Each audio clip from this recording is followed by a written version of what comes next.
इंदौर के एक नवदंपति के साथ हुई दुखद घटना से पूरा शहर स्तब्ध है। हनीमून मनाने मेघालय के शिलांग गए राजा और सोनम में से पति राजा का शव 11 दिन बाद एक गहरी खाई से बरामद कर लिया गया।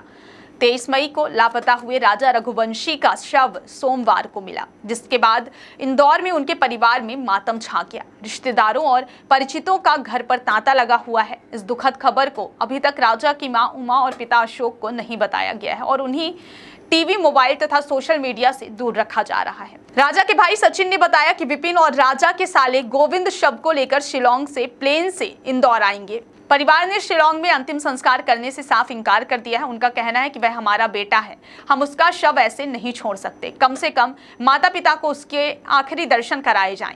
राजा के परिवार का आरोप है कि यह एक सोची समझी हत्या है। शिलांग की ईस्ट खासी हिल्स पुलिस ने इस मामले में हत्या का केस दर्ज कर लिया है और एक विशेष जांच दल यानी SIT का गठन भी किया गया है। शव के पास से कुछ महत्वपूर्ण चीजें बरामद हुई हैं, जिनमें एक महिला की सफेद शर्ट, फोन की स्क्रीन का एक हिस्सा और मृतक की कलाई से स्मार्ट घड़ी शामिल है।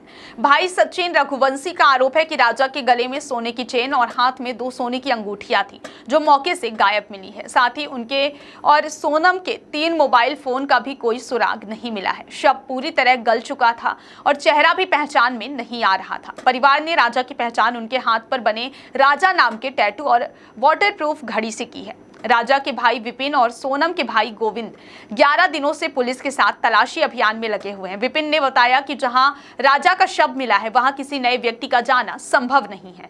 उनकी एक्टिवा भी घटना स्थल से करीब 20-25 किलोमीटर दूर चाबी लगी हुई मिली थी, जिससे यह संकेत मिलता है कि आरोपियों ने घटना स्थल अलग बताने की कोशिश की है। परिवार को एक रेस्टोरेंट संचालक, गाइड और किराए पर गाड़ी देने वाले पर संदेह है। विपिन ने बताया कि एक रेस्टोरेंट में राजा का विवाद हुआ था। गाइड भी उन्हें नीचे छोड़कर अकेला आ गया था और किराए पर गाड़ी देने वाले ने भी पूरी जानकारी नहीं दी।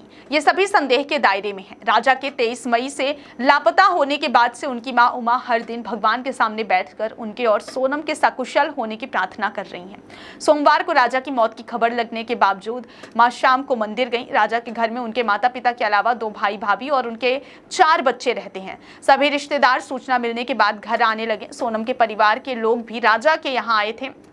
सोनम का अभी तक कोई सुराग नहीं मिला है। परिवार का कहना है कि अब सिर्फ उसकी ही उम्मीद है और अब वे उसके सकुशल होने की कामना कर रहे हैं। पूरा परिवार जो हर तरह से हार चुका था, शुक्रवार को एक ज्योतिषी की शरण में गया था। इन्हीं ज्योतिषी ने राजा और सोनम की शादी को लेकर हाँ की थी। ज्योतिषी ने उन्हें बताया था कि दोनों का अपहरण हुआ है और क्योंकि खबर फैल चुकी है, इसलिए बंधक बनाने वाले परिवार से संपर्क नहीं कर रहे हैं। ज्योतिषी ने यह भी कहा कि मंगलवार तक दोनों में से किसी के बारे में जानकारी परिवार को मिलेगी। राजा रघुवंशी के परिवार से जुड़े रवि वर्मा ने मेघालय सरकार पर नाराजगी व्यक्त करते हुए कहा कि जिस जगह गाड़ी मिली थी, उससे 25-30 किलोमीटर दूर शव मिला है। खराब मौसम का हवाला दिया जा रहा था। अगर समय पर मदद मिलती तो राजा सकुशल मिल सकते थे। पूरे परिवार की मेघालय सरकार से नाराजगी है। मेघालय के शिलांग में 11 दिन से लापता इंदौर के इस कपल में से पति राजा रघुवंशी का शव सोमवार को एक खाई में मिला है। उनकी पत्नी सोनम रघुवंशी की तलाश अभी भी जारी है।